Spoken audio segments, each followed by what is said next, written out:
My mother didn't even lower her voice when she said it. "I know you paid off the $680,000 mortgage, but we're gifting the house to your brother as his graduation present."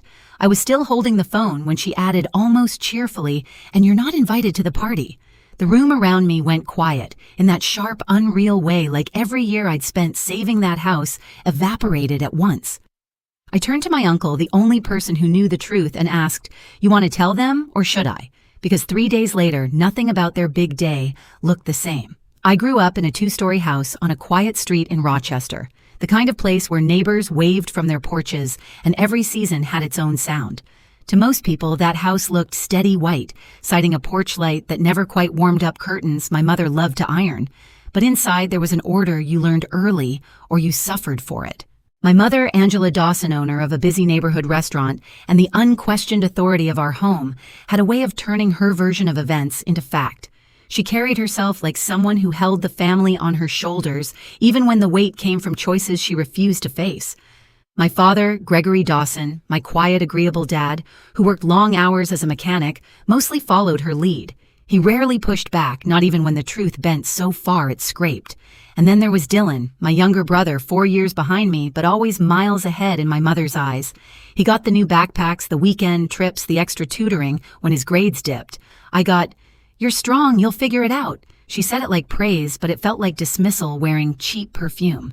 By the time I was 16, I understood the rules. Dylan's needs came first. My father stayed neutral, and my mother ran her household like a stage she refused to step down from. I worked after school, saved for community college, and learned not to ask for things she'd already decided I didn't need. Independence wasn't a choice, it was survival. Years later, when I came home to visit, I opened a kitchen drawer and found a stack of unopened envelopes from the bank. The sight of them, heavy stamped, ignored, made something in my chest tilt. My parents were months behind on the mortgage. The house was slipping. And my mother, the woman who loved being seen as the hero of every story, hadn't told a soul. That night, I sat in my old bedroom and did the math. I knew what I earned, what I could cut, and what it would cost me. 5 years' worth of payments meant my own life would slow to a crawl. But losing that house would finish them. So I stepped into the space my mother swore she already occupied and carried the weight myself. She never mentioned those payments again, except to take the credit. 3 days after that phone call, I found myself standing under a line of maples at the annual family cookout by Lake Ontario. The air smelled like charcoal and sunscreen, the same mix I'd grown up with. But this year, something in the atmosphere felt tilted, like everyone else had received a script I'd never seen. I spotted Dylan, my younger brother, laughing with a cluster of cousins who already spoke as if the house were his. When he moves in, one of them said he should redo the yard. It's such a great starter home. Starter home? The words landed like gravel in my mouth. Across the picnic tables, my mother Angela stood near the grill, waving her hands as she told a story I'd heard versions of for years. It was brutal keeping the place afloat, she said to Aunt Linda and 2 neighbors. But you know me, I pushed through. I wasn't about to let that house slip away. All I could do was stare at her. The confidence, the convenience, the absolute certainty that everyone would accept her version without blinking. And they did. Heads nodded. Someone patted her shoulder. No one asked who had actually written the checks. My father Gregory hovered behind her quiet, as always adding just enough supportive hums to make it seem like he remembered things the same way. I felt my jaw tighten. 5 years of payments had emptied entire seasons of my life, late nights, skipped trips, worn-out shoes, and she stood there spinning a myth polished enough to shine. Then came the real blow. My cousin Nina Lane, who worked with financial files, pulled me aside. She lowered her voice. "Your mom's already trying to move the house into Dylan's name," she whispered. "But there's a problem. The trust your Uncle Edward set up, it's blocking everything. The world sharpened. The trust. The one I barely remembered signing, the one my uncle pushed for just in case." I looked across the field to where Uncle Edward sat at a picnic table watching the crowd with that level, patient expression he wore when he'd already done the math long before anyone else caught on. I walked over the folder I'd brought tucked under my arm. I hadn't planned to use it. I'd brought it the way you bring an umbrella when the sky threatens to split open. When I reached his side, I laid the folder on the table and flipped it open. Payments bills, the trust pages with my name tied to every obligation. Conversations around us quieted one ripple at a time. Edward cleared his throat. "Melody," he murmured, "are you sure I wasn't sure about much?" But I was done disappearing. I turned toward him, my voice low and steady. "You want to tell them I asked, or should I?" His eyes met mine. And that was the moment everything shifted. The night after the cookout, I drove to my parents' house expecting tension, maybe a clipped conversation at the doorway. I didn't expect the silence that greeted me, a strange, hollow quiet that felt staged. The porch light flickered the way it always had, but when I slipped my key into the lock, it hit metal and refused to turn.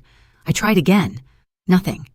Then the door opened just a few inches, and Dylan, my younger brother, filled the gap. He wasn't smiling. He wasn't apologizing. He just stared at me like I was a problem he'd been warned about. "Mom said you should call first," he muttered. I held up my useless key. "You changed the lock." He didn't deny it, didn't even flinch.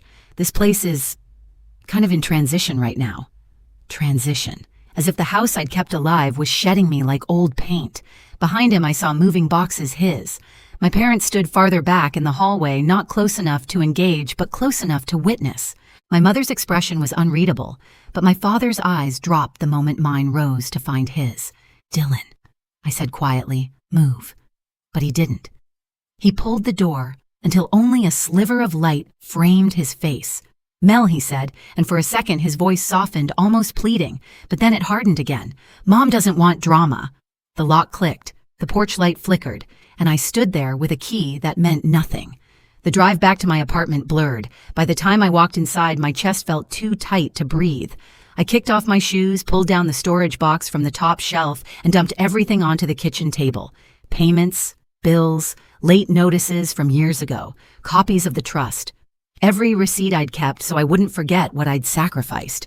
5 years of my life lay in a messy, damning heap. I sat down and pressed my palms to the table's edge. I had never asked for recognition, not once. I had saved the house because it was my family's anchor, the one thing that had survived every argument, every slammed door, every cold shoulder. But now they were rewriting even that. A quiet knock pulled me from my thoughts. When I opened the door, Uncle Edward stood there, hands in his pockets, eyes steady. "You went by the house," he said. Not a question. He'd heard. In a family like mine, news traveled faster than truth.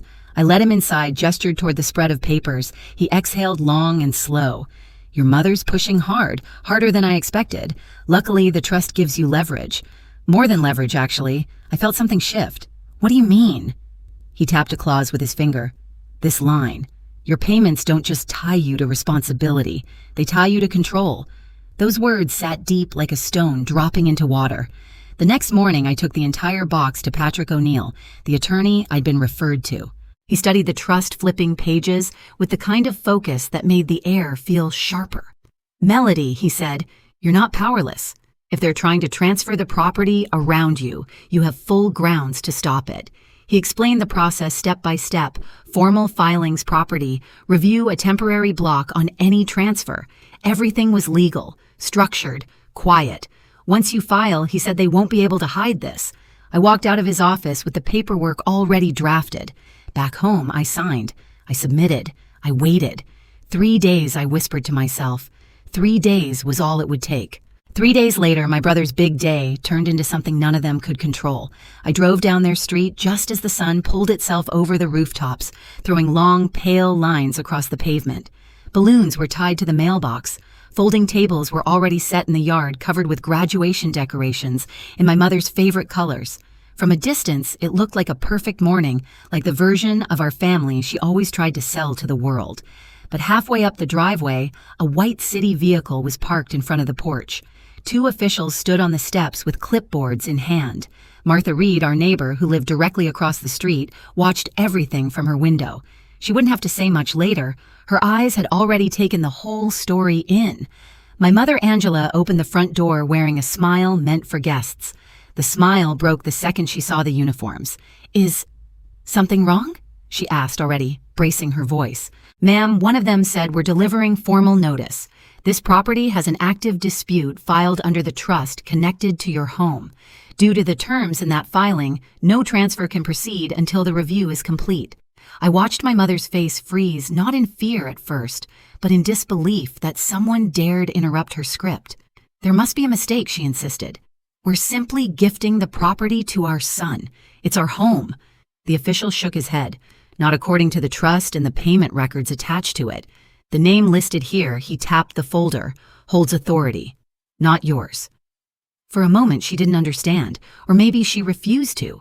Who filed this? She demanded. Her eyes swept the street and landed on me.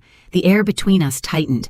Before she could say more, another sound broke the stillness, the grind of a tow truck engine turning the corner. It rolled to a stop at the end of the driveway. The driver stepped out, checked a clipboard, and called out, "Dylan Dawson." My brother, 24 years old, always cushioned from consequences, came tearing out of the house. "That's me," he said. "But that's my car. There's no reason for—" "It's being repossessed," the driver replied. "Payments behind." This was the earliest pickup time. Dylan turned to my mother, panic flashing across his face. "Mom, do something." But she couldn't.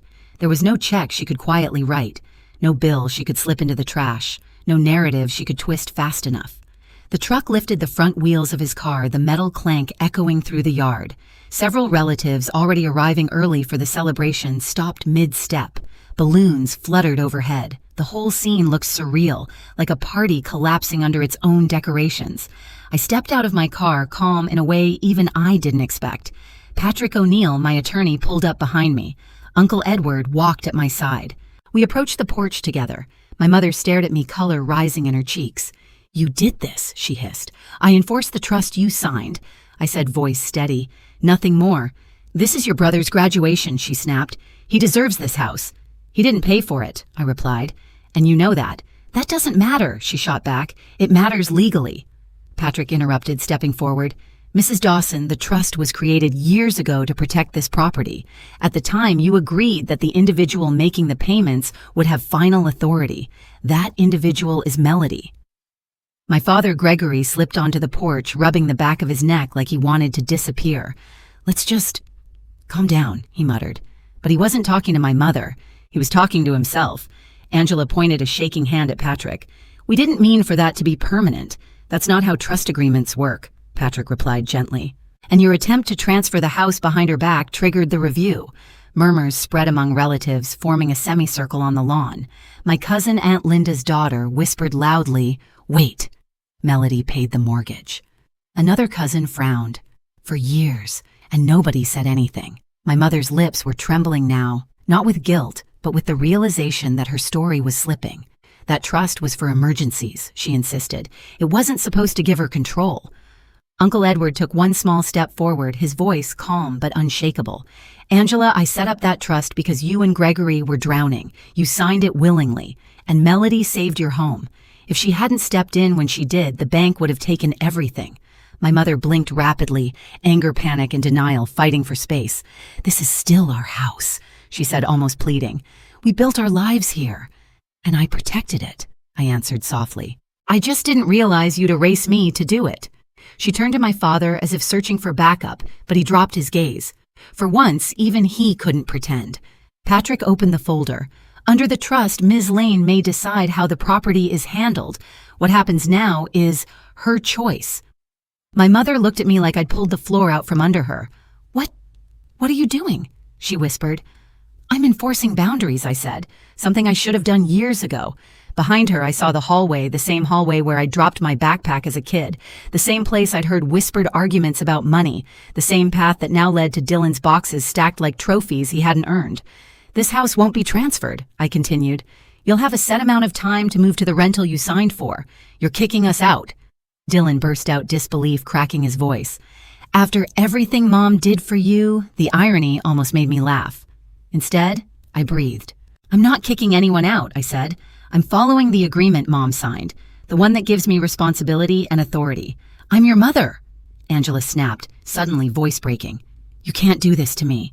"I didn't do anything," I said, quietly. "You did." The tow truck pulled away with Dylan's car. A balloon string snapped and drifted into the air, a banner that read, "Congrats." Dylan sagged in the middle. People were leaving early now, pretending they'd forgotten something at home. The perfect day my mother had imagined her triumphant story had collapsed under the weight of the truth she'd tried so hard to bury.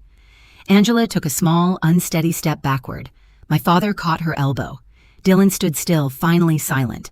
I turned to leave with Edward and Patrick, the breeze carrying the faint rustle of the banner behind me. Their big day wasn't ruined. It was rewritten.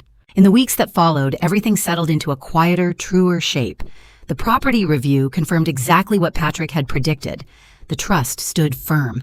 Every payment I'd made over 5 years was accounted for, and the house legally and practically shifted fully under my authority. There were no dramatic hearings, no shouting matches, no last-minute twists, just paperwork signatures and a clarity my family had avoided for years. My mother Angela and my father Gregory moved into a modest rental on the other side of Rochester, not out of punishment, but because the trust no longer allowed them to treat the house as a prop in a story that erased me. Even my mother didn't argue with the deadline. She packed quietly, her voice thin whenever we crossed paths.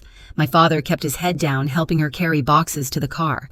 Dylan, stripped of the house and the car he'd assumed were waiting for him, took a job at a local warehouse. For the first time in his life, people expected things from him he couldn't charm his way out of. When I drove past him one afternoon, he didn't wave. He just stared at the pavement, like it finally asked something of him, too. As for me, I took slow ownership of the house. I fixed the creaking step on the porch, repainted the kitchen, opened windows that hadn't been touched in years. It felt strange at first, claiming something I'd protected for so long but never truly believed could be mine. Strange and peaceful. Standing in that house now, I finally understand something I spent years avoiding. Protecting yourself isn't betrayal. It's the first honest form of love you learn when the people who should have cared for you choose comfort over truth. I didn't win a victory over my family. I simply stepped out of the shadow they kept me in. If you've ever carried everything alone or been written out of your own story, you're not alone. Share your experience in the comments and hit subscribe so you don't miss the next story.